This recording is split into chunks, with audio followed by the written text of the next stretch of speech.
On the morning of March 24th, 2025, did you receive any calls from either Ariel or the defendant? I did. Okay. And which was it? From the defendant.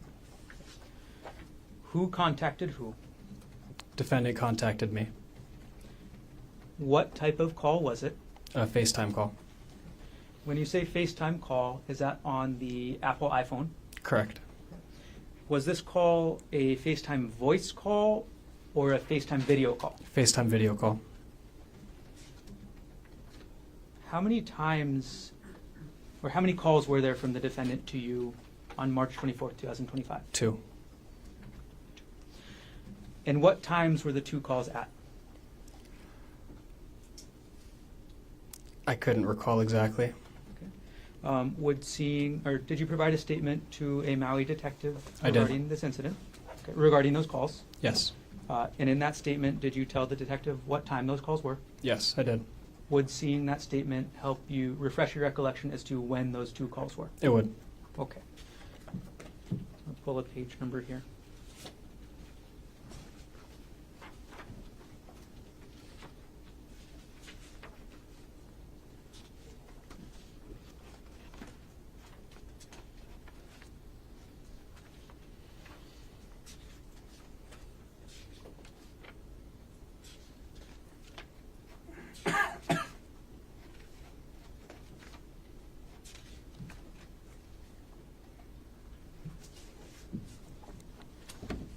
Okay, I'm going to approach with what's been marked as State's Exhibit 170.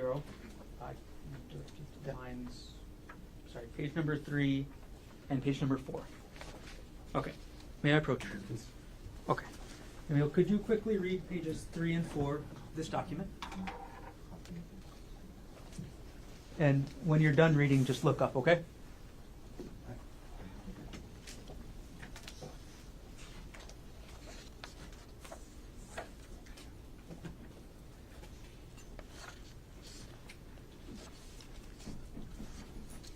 Okay.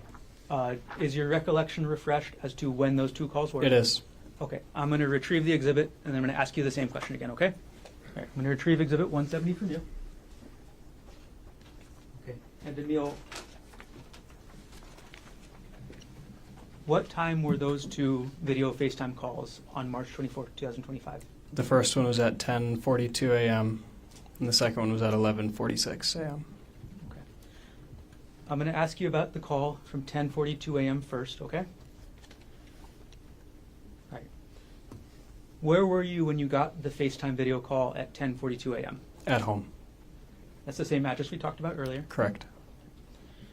What did you see on the other side of the screen when you picked up that call? I saw the defendant. Can you describe the defendant as you saw him on that call? Wearing sunglasses, dry fit shirt. That's all I saw.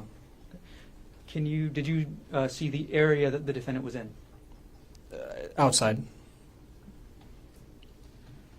And did the defendant tell you anything during that call? Yes. What did the defendant tell you during that call, as close to word for word as you can remember? That he would not be making it back to Maui and to take good care of the younger kids, and that Ari, my stepmom, had been cheating on him, and that he tried to kill her. Okay. That's a lot, but I'm going to break that down a little bit. You said the defendant told you he tried to kill Ariel, is that right? Correct. Did he tell you what happened to Ariel? He did not. Okay. Did he tell you where she went? No.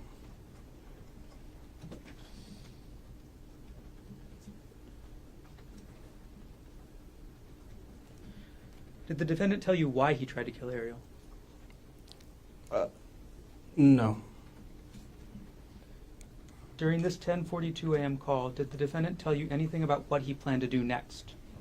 During that call, the next plan that he said was to jump off the cliff. And how did you react to hearing that? Told him not to.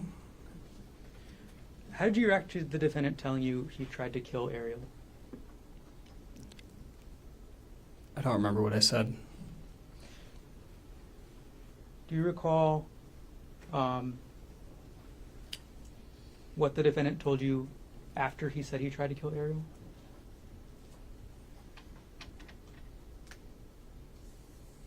Not directly after. Okay. Did he say where Ariel went? No, just away. What did he say about Ariel and away?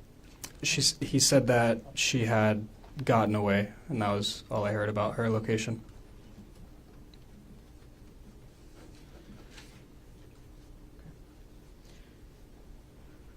During this first call at 10:42 a.m., did you ask the defendant any questions yourself? Yes. I asked what was on his shirt because it looked like I saw splatters of something on his shirt, and he said, "Oh, it's just her," meaning Aries' blood. Okay. So far you've told us that the defendant told you he tried to kill Ariel, that Ariel got away, that Ariel was cheating on him, that he planned to jump, and that the blood on the shirt he's told you was Ariel's. Is that right? Correct. Okay, did I miss anything so far? No. Okay. Did he tell you anything else during this call at 10:42 a.m.? No. All right. So, Emil, after you get this FaceTime call and after the defendant tells you these things, what did you do? I went over to my grandparents' house, which is Ariel's parents. Okay. Walked over to their house, told them what had happened. How far away is your grandparents' house away from the Pu'uehu place address you mentioned earlier? It's like a minute or so walk. And could you tell us your grandparents' names? Judith and Peter Mast. Which of your grandparents did you tell about the call first? Both. They were both there, so both of them. What happened after you told Judith and Peter Mast about this 10:42 a.m. call? The next notable thing is they received a phone call from, I believe it was Queen's Hospital, one of the hospitals here. Later on that day, did you tell anybody else what the defendant told you? My mom, Who's your mom? Jessie Patelare. Did you at some point also tell the police what happened that day? I did. All right. Do you know where your grandparents ended up going after you told them about this call? Yeah, here. They came to Oahu? Correct. Okay. All right. You said that there was a second call at 11:46. Is that right? Correct. All right. The second call, was this a FaceTime call as well? Yes. Okay. And just audio or audio and video? Audio and video. Did you pick up the call? I did. When you picked up this second call at 11:46, what did you see on the screen? I saw the defendant. Okay. And can you describe any background that you saw on the scene, if you remember? Just trees, rocks, the sky. That was it. During this second phone call at 11:46, what did the defendant tell you, if anything? He asked me if I had told anybody, and I said yes, and I told him who I had told. And then he said that he was just going to jump, and said that a couple times. Okay. To be super exact here, Emil, who did you tell the defendant that you told? I told the that I told my grandparents and my mother. Okay. So you told them that you told Peter, Judy, and Jesse. Correct. Okay. So after the defendant told you he was going to jump a couple times during the second call, how did you respond?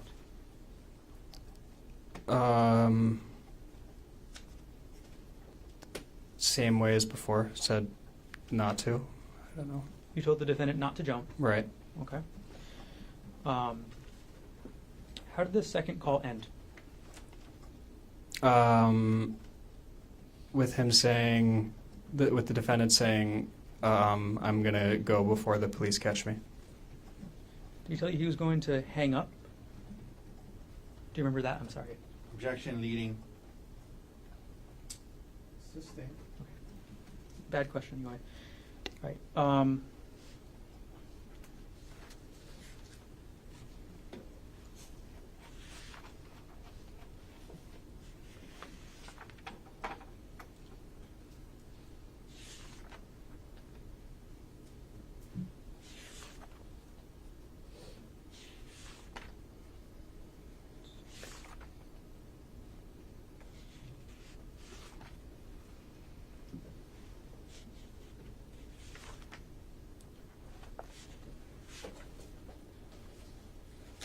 Sorry. I just want to clarify, Mill, about the last thing you told me about the police. What exactly did the defendant tell you about the police? Asked and answered. Could you clarify what the defendant told you about the police? That he was, that the police was looking for him. He didn't want to be found.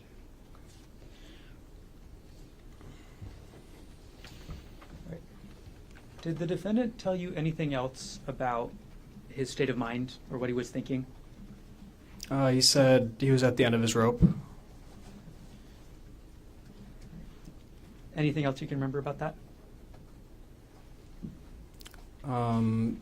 Thought about suicide for the last couple months leading, or for the months leading to the 24th of. For both of these calls we've been talking about, who was the caller? The defendant. So at either call, were you the one to dial him up? No.